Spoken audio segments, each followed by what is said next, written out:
তোমার তো তোমার ফ্রেন্ডের সাথে কথা বলার জন্য হাজারো সময় আছে, শুধু আমার সাথে কথা বলার জন্যই সময় হয় না। এই জন্যই তোমার সাথে কথা বলতে বিরক্ত লাগে। ও আচ্ছা, এখন আমার সাথে কথা বলতে বিরক্ত লাগে তো? আমিই তো এখন ফালতু তোমার কাছে, এত কষ্ট করে দেখা করতে আসবো, এসে এসব শুনবো তোমার কাছ থেকে। হ্যাঁ তো আইসো না, আসতে বলছি আমি প্রতিদিন।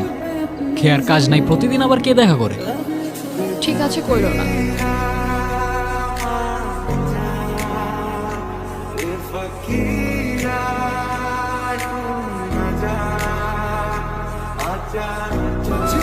কিছু বলবা? তোমার নাম আয়রা না? হ্যাঁ তো। তোমার নাম রায়ান না? হ্যাঁ, তুমি আমার নাম জানো? হ্যাঁ জানি। তুমি অনেক সুন্দর। কেমন সুন্দর? পারফেক্ট। এভাবে পেছন পেছন ঘুরো না। মানুষ ভালো ছিল তাহলে একদিন থেকে ভালো ছিল কি হবে? আমি তো তোমাকে একবারও বলিনি আমার তোমাকে ভালো লাগে। বোঝা যায়। তোমার কি এখনো আমাকে পারফেক্ট লাগে? আচ্ছা সত্যি করে বলো তো, তোমার কি অন্য কাউকে ভালো লাগে? আরে আজও ফোনটা কেন নিতেছো? অদ্রিতাকে। আইডিটা কার? তুমি আমাকে নিজেই বলতে পারতা। বলার কি আছে, ও আমার ফ্রেন্ড। ও তোমার ফ্রেন্ড? ফ্রেন্ডের সাথে এত কথা আর আমার সাথে কথা বলারই সময় নাই, বোঝাও আমাকে। ঠিকই জানতাম, নিজেই বলতো আমাকে, এতটা খারাপ লাগতো না।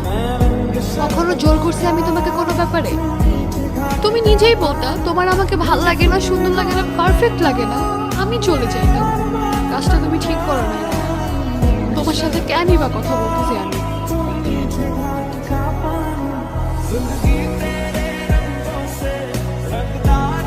আজকে অফিসে যাওনি? মন খারাপ? কি হয়েছে? আমাদের থেকে কোনো কিছু হারানোর আগে মেবি আমরা সেই জিনিসের ভ্যালু বুঝতে পারি না, তাই না? আমি মেবি আয়রাকে খুব বেশি মিস করতেছি।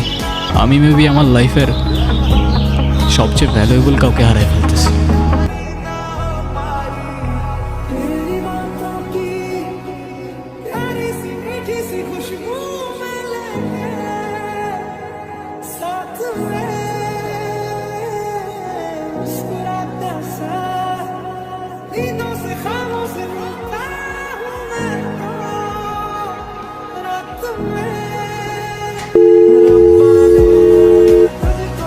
আয়রা, বলো। আমার সাথে শেষবারের মতো একবার দেখা করতে পারবা? একবার প্লিজ।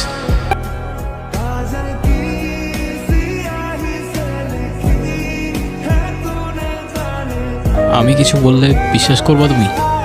করবো, বলো। আমি ওর সাথে আর কথা বলবো না। আমি প্রমিস করতেছি তোমাকে, আমি ওর সাথে আর কখনো কথা বলবো না। বিশ্বাস করো, আমাকে শেষ একটাবার চান্স দাও। আমি বুঝি নাই, পারফেক্টের কোনো স্পেসিফিক ডেফিনেশন হয় না। যেমন তুমি আমার কাছে পারফেক্ট, আরেকজনের কাছে আরেকজন পারফেক্ট। আমার কাছে যে পারফেক্ট, আরেকজনের কাছে সে পারফেক্ট নাই হইতে পারে। কিন্তু আমি সত্যি বুঝি নাই যে আমার জন্য তুমিই পারফেক্ট। আমি তোমায় কথা দিচ্ছি, আমি অদ্রিতার সাথে আর কখনো কথা বলবো না। আমি খুব ভালো করেই জানি তুমি ওর সাথে আর কথা বলবা না। কিছুদিন বাসায় একা থাকতে থাকতে মেন্টালি সিক হয়ে যাচ্ছিলাম। মা বারবার জোর করতেছিল একটা সাইকিয়াট্রিস্টের কাছে যেতে। প্রথমে যেতে চাইনি, বারবার জোর করায় চলে যাই।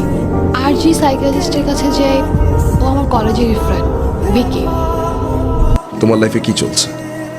বেসিক্যালি আমি একটা ছেলেকে ভালোবাসতাম, সবই ঠিকঠাক ছিল, বিয়ের কথাও চলছিল। কিন্তু হঠাৎ করে ও কেমন যেন চেঞ্জ হয়ে যায়। একটা মেয়ের সাথে কথা বলা শুরু করে, পুরো ক্যারেক্টারটাই চেঞ্জ হয়ে যায়।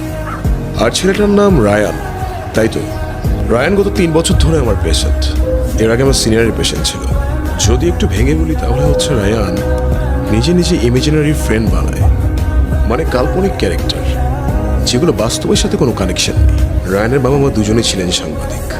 পলিটিক্যাল একটা ইস্যু নিয়ে রাতারাতি দুজনকে মার্ডার করে ফেলা হয়।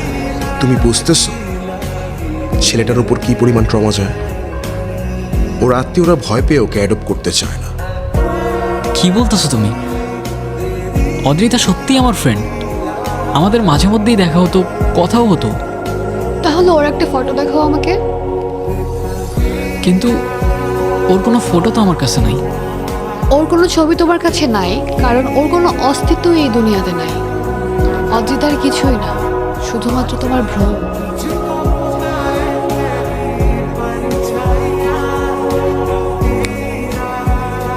অদ্ভুতাকে নিয়েই পড়ে থাকবা যার কোনো অস্তিত্বই নাই?